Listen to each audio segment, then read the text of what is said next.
Concernant Squid Game, c'est pas être raciste, c'est qu'en fait, ils se ressemblent. Salut à tous, je m'appelle Lynn Landau, je suis journaliste à France Info et ma spécialité, c'est le racisme anti-asiatique. Alors là, j'ai vu passer une vidéo d'une TikTokeuse qui a pas moins de 130 000 abonnés, elle est très suivie, et là, ça m'a fatiguée. J'ai fait un trait sur X et puis voilà, j'ai un peu dévoilé le fond de ma pensée. Et je vous propose qu'on regarde cette vidéo ensemble. Je reviens, les petits gars, sur un petit point, en fait, concernant Squid Game. Vous allez me traiter de raciste, mais moi, je suis d'accord avec les personnes qui disent que, clairement, on ne les reconnaît pas, les personnages dedans.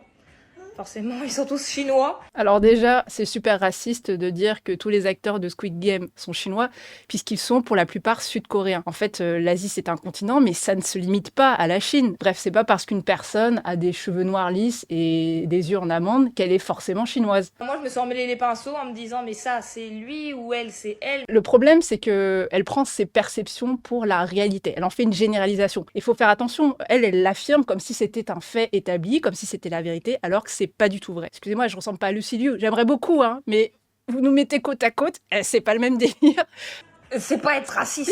Si. Pas du tout. Mais moi, clairement, j'ai galéré avant de savoir qui était qui dans la série. En même temps, oui, clairement, ils se ressemblent tous. En mars prochain, je vais publier aux éditions de Noël une enquête sur le racisme anti-asiatique en France qui s'appelle « Vous les Asiates ». Pourquoi est-ce qu'elle voit les personnes de la même façon ? Eh bien, en fait, il y a une explication très scientifique. Il y a une étude qui date de 2010 de l'université de Glasgow et de l'université de Fribourg qui montre qu'il y a une différence entre quand on perçoit sa propre ethnie et quand on perçoit une personne d'une ethnie différente. Si je suis blanche, je vois une autre personne blanche, hop, je vais la reconnaître tout de suite. Or, quand je vais voir une personne noire ou une personne asiatique, en fait, ces personnes vont se ressembler pour moi. Et en fait, c'est quelque chose qui est universel et normal. C'est pas parce que votre cerveau vous donne le message que les personnes se ressemblent toutes que c'est la réalité dans la vraie vie. Ce qui se passe, selon l'étude de Glasgow et de Fribourg, c'est que les bébés, à partir de 3 mois, ils peuvent distinguer les visages, n'importe lesquels. À partir de 9 mois, c'est là qu'ils vont vraiment catégoriser et se dire